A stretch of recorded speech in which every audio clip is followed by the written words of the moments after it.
Welcome back to the Integrateness podcast with your hosts, Jason, me, and Jolene, her, but you can't see her because I'm pointing at her, but it's audio, it's not video. Although we can see each other, can't we, Jolene? We can. One day we should do like a video YouTube-y thingy. I was thinking that actually that would be helpful for us to be able to post on our Instagram pages too. We could give them little video snapshots, but that would mean I'd actually have to show up to these like half decent. You can see my hair. I've got like day off hair, right? You're right. Oh, so do I actually. I didn't do anything to it this morning. Um, this week we are talking introverts and extroverts and different personality types.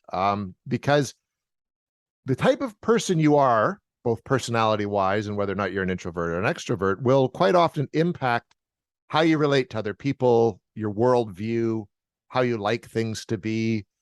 And I'm an introvert myself. I call myself a high functioning introvert. But by high functioning, it means that once I'm done interacting with everybody, I need to fuck off and go somewhere quiet for sometimes quite a while in order to recharge my batteries, improve my mood, and just want to interact with people again. I don't like big crowds. I don't like concerts. I don't really like people very much. And I've always been that way. How about you, Jolene? Where would you sit at on the introvert extrovert scale? Or should we provide even a proper definition instead of my like half-assed attempt at one for the introvert?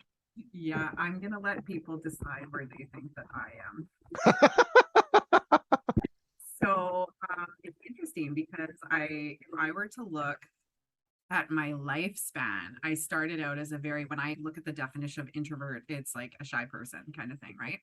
I was a very shy person. And I remember just very distinctly, a part of my story and my family story about me is like, you were like deathly shy. Don't say my name. Don't look at me. I don't exist. I'm just kind of here hiding by my parent.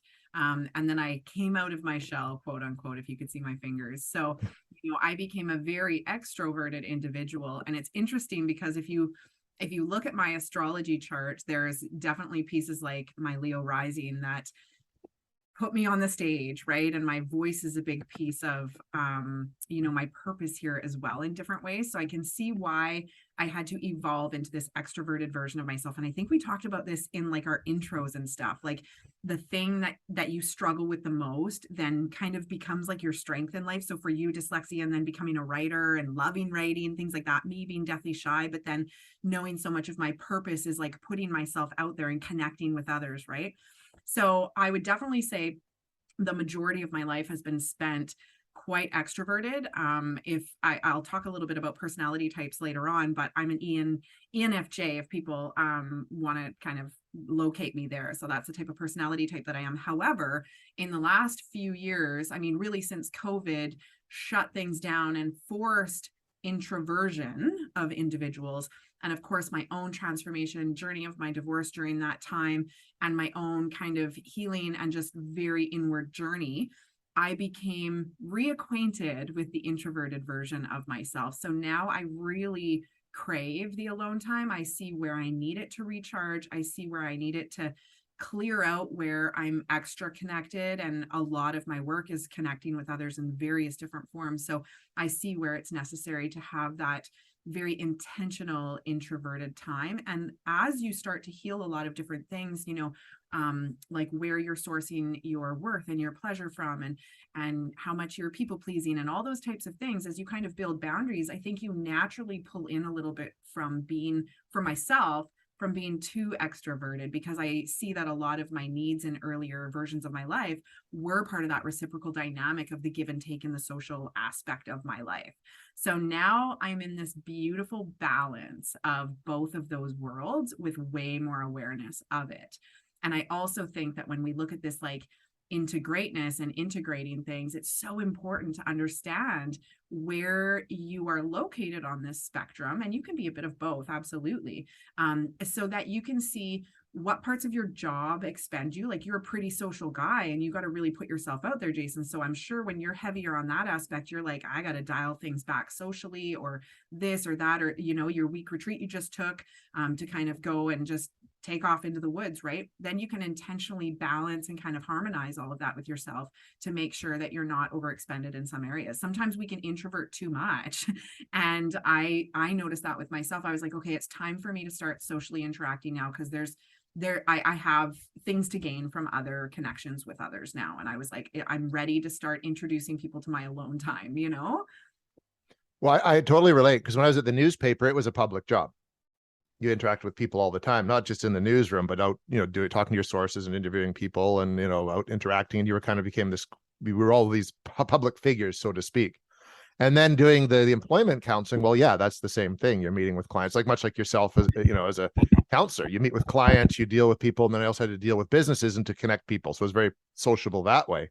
And even the work I do now, even though it's a lot of writing and, I go into abandoned homes and talk to things that aren't there, you're still interacting with the client, and then doing shows like we do too. You kind of put yourself out there and you have to market it a lot. So there's a lot of public interaction. Then I'm married and I have like a wife and a kid who need my time. And then I have a close circle of friends, but it can be very, very overwhelming. And that's why I did like the week by myself. Cause I can't anymore. I get to the point where I actually start to resent the presence of other people, even the people that I love the most, because they're in my space and they're in my way. It almost becomes like they're in my way. And I just need to dial it right back. And we live in a house, fortunately, that's 2 stories. And it's just worked out over the course of like the 14 years we've lived here that now my wife and kid stuff is mostly upstairs. My stuff's mostly downstairs. So if I want to, I just go downstairs, and it's like my bat cave, So I just kind of hang out and do my stuff and can recharge on a daily basis. If we were doing a video, if you guys were seeing us right now, you would actually see a Batman poster on the wall behind him. But it becomes a need. But there's also the other side of it. Like, and I've talked to people, like my doctor's very much an introvert, and she says the big concern with being introverted, and you see it in the people that do live on their own for a long time, you just get a bit weird. Like, and it can cause dementia at the same time, like lack of interaction with other people, because we are social beings, can cause that dementia. So it is important, like you said, to, even if you're introverted, to have a social group that you can turn to that understand the type of personality that you are. Yeah. And I think, I even just to kind of, the word that came to mind was like atrophy. You almost like can atrophy in those areas of social connection, right? And when we look at attachments and connections and the actual growth that comes from that, like having healthy connections and interactions with people. I mean, they started doing studies on this through COVID, that having positive relationships with others actually increased your immune system. It increased immunity in general. It helped ease anxiety, depression, any of these kinds of things when we had safe connections with others too, right? So there's a lot of health benefits to having connections. There's a reason why, the hermit in the woods is not as popular as we might desire it to be at times. I think we go through these extremes, especially in our overstimulated world. And I think in general, people are just way more stimulated than they need to be, and need to kind of pull back on that. When we look at the definition of extrovert, really it's an outgoing and overly expressive person. So you can see where both of us in our jobs and the things that we do, I mean, both people would think we're quite outgoing. Listen to us gabbing away, talking shit on here, right? Like relatively outgoing. And but again, it's about recognizing like what's required of me for roles, what do I innately interact, like what's my preference, all of these kinds of things. So, and then looking at like your partner too, like where does your partner fit on that spectrum? Do they complement that? Some of the things for introverts, it's really difficult when they have a super outgoing partner who's not confident, kind of taking their own time, or they perceive that need to withdraw. We talked about this in the last episode. They perceive that need to withdraw and kind of take time for themselves as rejection or abandonment. So it's about really being able to like locate and share with others like who you are. This is me, these are the things I need, and to recognize that for yourself. That's like the first thing, because so many people have these needs but they don't honor them for themselves, and therefore start to live with those resentments because they don't get those needs met. And that's actually why I love when people can understand their personality type. So this goes back to like the old workplace, and like career prep stuff, the Myers-Briggs test. But the one that I love the most is the 16 personalities test. It's 16personalities.com, just because they really outline everything in it. It's fun to read. It's very visually quick to answer this like online multiple choice kind of questionnaire. It's maybe like 4 or 5 minutes to fill out. But in the definition of the personality types, it's really fun to read, and relatively, like, most people are like, that was bang on. And some of the coolest things is when you're able to like just give that personality makeup to somebody. Like, a lot of people use it when they're dating. They're like, oh, I'm an, ENFJ or an INTP or whatever. Some of them are like the Bill Gates, you're definitely could be located on the like Asperger's autism spectrum based on some of the collection of things there. But the 16 personalities website will lay it out as just like an incredible gift of strengths. And, maybe under the weaknesses, it's like social interaction or this or that, but it helps somebody understand the way someone's brain and interaction and preferences work, so that they can just like see that product, that person, for what they are, instead of misinterpreting those behaviors or thinking that they're intentional, like avoidance behaviors or things like that. It's like, oh, this is just how this person is. And I think that's something, if there is, this is going to come up in the next week's episode a lot more, if there has been a nice improvement in our world and the way people interact, is that people are becoming more understanding. There was a time when that person, like a Bill Gates, I'm sure, because he's of our generation, I think, if not a bit more, had a hell of a time in school because he was just different. And I know I've had a hard time. The big thing in my life that I've encountered being an introvert is a lack of acceptance of being an introvert. Mm-hmm. Like with people I've dated before, like on the job, when I just sort of need to go into my office and just sit and work, or if someone would come in the newspaper, we were in a big bullpen. So everyone's out in this big open area with their desks connected. And sometimes people would come in and I wouldn't even say good morning. I just needed to get my thoughts together and just figure out my day. And they'd all get offended that I was being an asshole. It's like, I just needed some time, man. And woke up, got a coffee, came to work, figuring out my day. That right there. And that's why it's so important to do those kinds of things in workplaces, is because of those dynamics. Most people take other people's behaviors quite personally. They think they've done something wrong. But when we can see that person for like, okay, when person A comes in, they're quiet, don't really interact until first coffee break, or this person comes in early because they're most productive in the mornings, don't bug them. That's when they want to get all their work done, is like front load it. This person likes to hang around until midday. Best time to catch them to socialize is whatever. Everyone's kind of got their dynamics. When we can understand that, we just take that shit way less personally. We should just take stuff way less personally in general. But again, that's a hard thing to do. And it's like about locating your triggers and those things.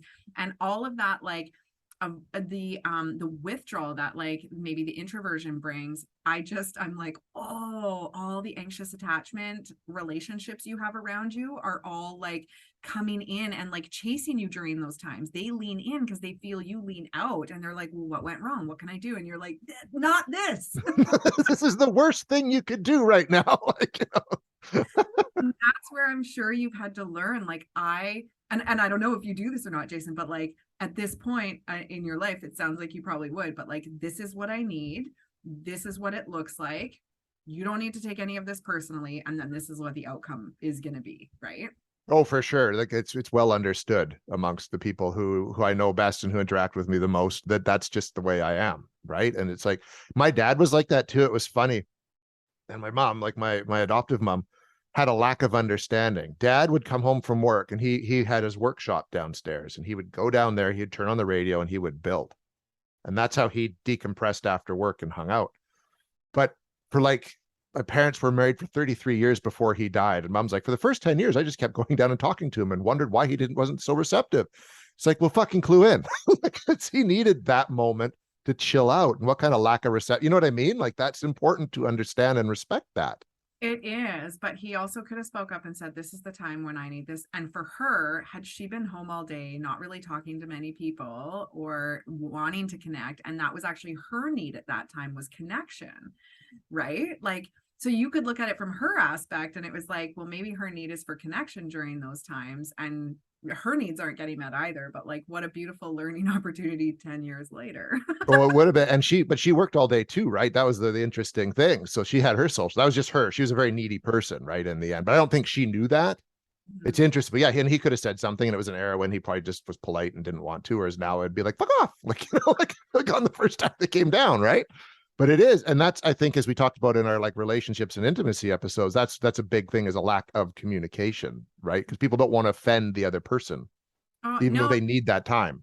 And it's not even offending, it's so much fear of the other person leaving, right? And it's like, if we can't, like, if we looked at ourselves as like products on a shelf, and everything about us, like personality type, preferences, boundaries, needs, all these things are like the labels on the box, like, here's what you're getting, this is what's included in this box, then the purchaser can fucking buy it or not, right? Like, they can choose it or not. But if you're like, I'm going to say this on the outside, and then when they open it up, it's going to be something different, then you have a bigger chance of them leaving. But we got this all messed up. We think that if we put like the desirable things on the outside, they'll want the half-ass version on the inside. No, like, just be transparent up front. And if that person can't receive that, isn't preferring that, it doesn't jive for them, then you want them to go, because that's just not a good match for you. But we're so wounded in the abandonment and rejection areas that we're really afraid to speak up in those areas. And we also don't want to hurt the other individual. But essentially, it comes down to our own abandonment of like not honoring who we are, what we need, so that we can be the best version of ourselves too. Otherwise, again, resentments, like, go back to the beginning when we had our resentments episode. That was the one people were like, I was bobbleheading the whole time in that, right? Like, so many people reached out and they were like, that's bang on. Like, so many things sit within us that are just a simple conversation away, but we lack a lot of safety in our relationships and connections in terms of how honest we can truly be and trust that the other person can respond appropriately. That's really what it is. Yeah, and that's exactly it. And I mean, for people to be the happiest, they need to be the truest to who they are. Mm-hmm. They do. And that's a common thing. We talked about that before. Like, you can't find intimacy with someone else until you know yourself and are intimate with yourself first.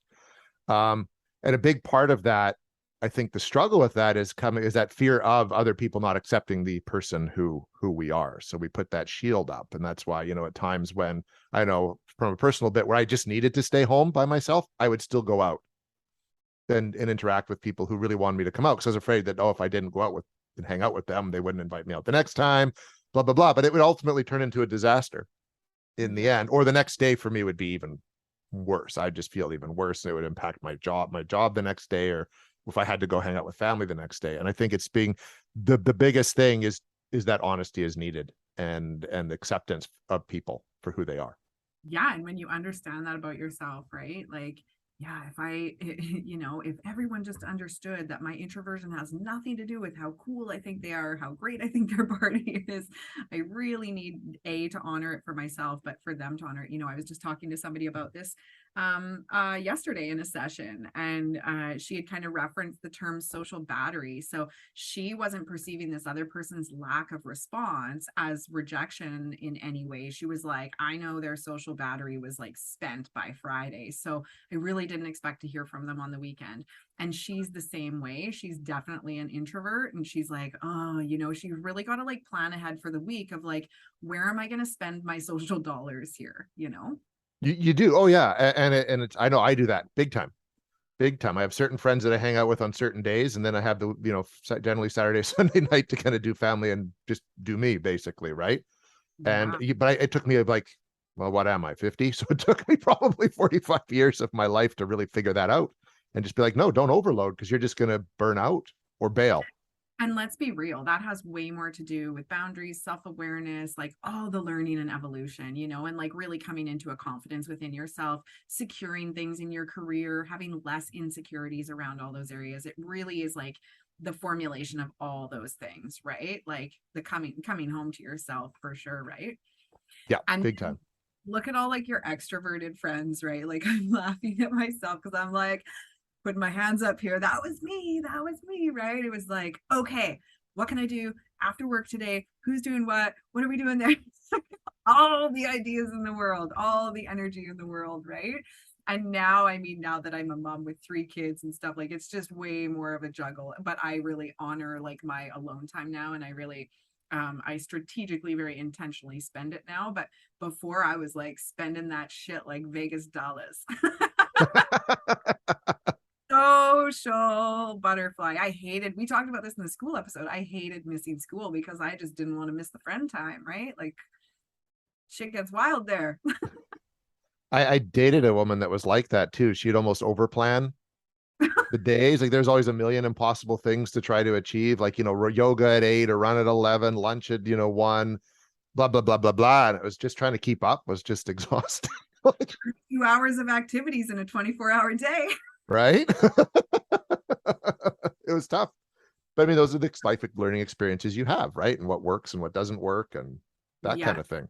As I found more stillness in my life and sat in the stillness and the comfort, obviously those extroverted seeking moments reduced, right? And it's funny because I actually, as I'm saying that right now, I'm like, I used to have this fear. I remember when I was little, I used to have these nightmares that I was like left alone. And so I used to always say, like, my biggest fear is being alone. And it wasn't like being left by friends, like it was like being the last fucking person in the world. Like that's it. Like, whoa, so you can kind of see how maybe if I had like this core fear, maybe it was like a past life kind of fear of something. But yeah, I might want to like maximize my social time and any other people around me if that was like my greatest fear as a young child, See, in mine as a child, but to be like the like Clint Eastwood in High Plains Drifter, Pale Rider, just a dude on the horse by himself, or Mad Max in his car. You know what I mean? Like that to me was like, sweet. That sounds like a pretty good deal to me. Come in, interact with people, kill all the bad guys, right on. Like, just be Amazing. Yeah, right. So I want people to get thinking about some of those things, what kind of kid were you? So, I mean, Jason, you've stayed pretty consistent the whole time. Hey, I've shown some fluidity in terms of like, I think innately kind of who I was, the things that related to some of my introversion, being incredibly shy. I think I'm very empathic as a child and probably connected to a lot more than I was aware of at that time, which kind of kept me a little more closed off.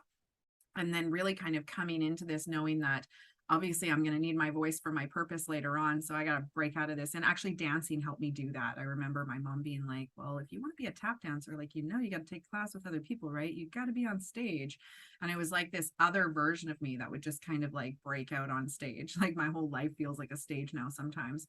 So I can see where that evolved, and then where I've kind of leaned back into some moments of balance, right? But yeah, and then like you, so you have this kind of core innate being, and what like your baseline is, but it's like there's roles and functions in my job and my purpose that like require me to be outgoing and extroverted, right? So getting people to think about that, like if you're an introvert but you're in charge of like managing a team at work or something, like recognize how many social dollars that spends for you, right? I always like to think about our energy, our time, our consumption of things as monetary value, because we place so much importance on that. We don't just toss $10 out the window every day, but we will probably toss $10 to this person, $10 to that person if we're looking at energy expenditures, right? So looking at your social dollars in terms of, where do you spend all that? And then, like this morning, so I went to the kids' school. Jason and I both have kids at the same school, and I asked, can we record this a little later? I'm gonna go meet the teachers and see the classrooms. And I knew he was cringing, like, oh, that is not his jam, right? Like, get me nope. out of there. I hate school and I hate people, and that sounds awful. And I sent my wife instead. I introduced myself. So funny. I love that. Right. But yeah, so looking at all those things, right? If you had to do that this morning, that would have used up 20 social bucks, Maybe even 50. Maybe. Yeah. If you stood in the book fair, that was a gnarly lineup. Oh, I'm sure it is. And I know Jess is going back with Griffin after school to the book fair to look for books. And it's like, no, you can go do that too. I'll go for my run. At that time, that's all okay. Exactly. So looking at those areas of your life, right? Like my kids have just started hockey again. Like, fuck, we're at the arena like 4 times a week and you're doing that shit. Like all those things are going to spend social bucks, right? And I And think for people, no, sorry, go ahead.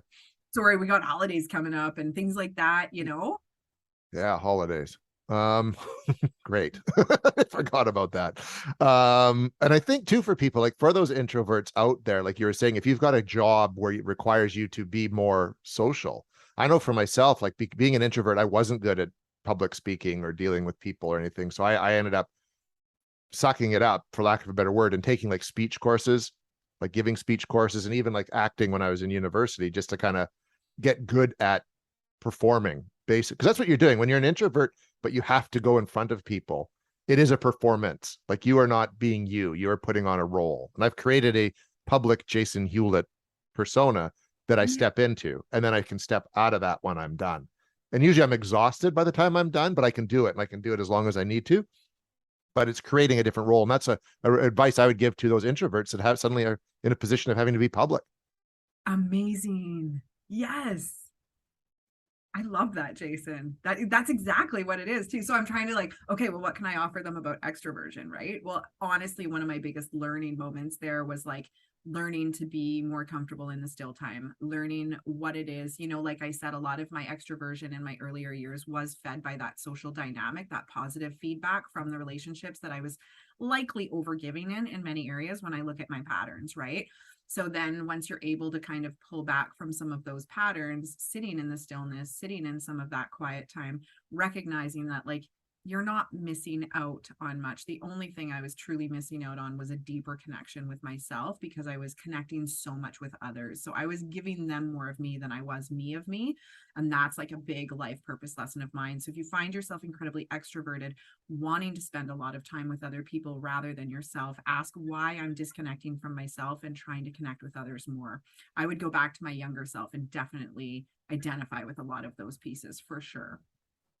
My more extroverted era that I did have, which was kind of in my 30s, maybe a little bit early 40s, even late 20s, was avoidance of dealing with issues of myself that seriously needed it. And not doing that delayed those responses and made that trauma greater and more difficult to deal with. And that's kind of a good, like, so I'm glad you brought that up. Like, why are you interacting more with people when you probably should be stopping? And even in the back of your mind, you need to stop, but you're not. And it's usually because you're running from something.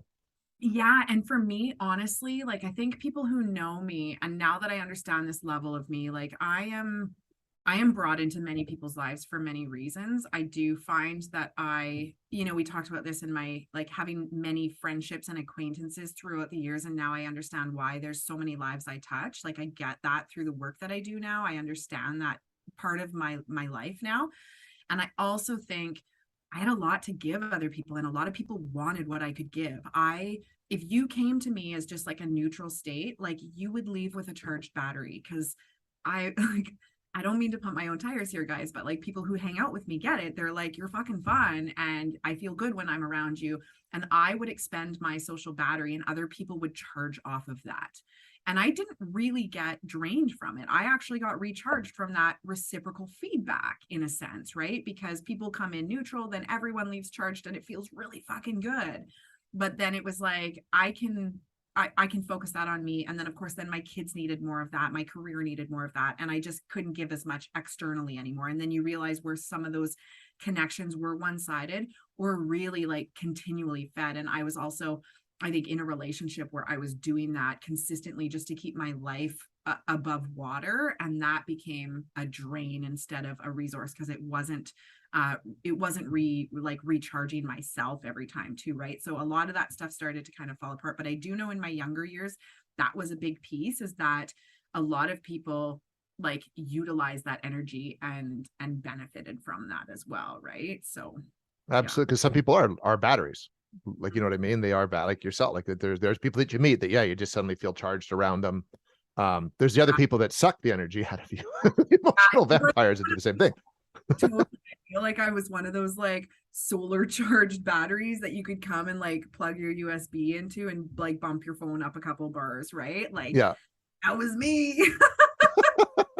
I'm still solar powered. You throw me in front of the sun and I'm good to go, right? Like we'll That's see awesome. winter, but like yeah, no, I'm for sure solar powered.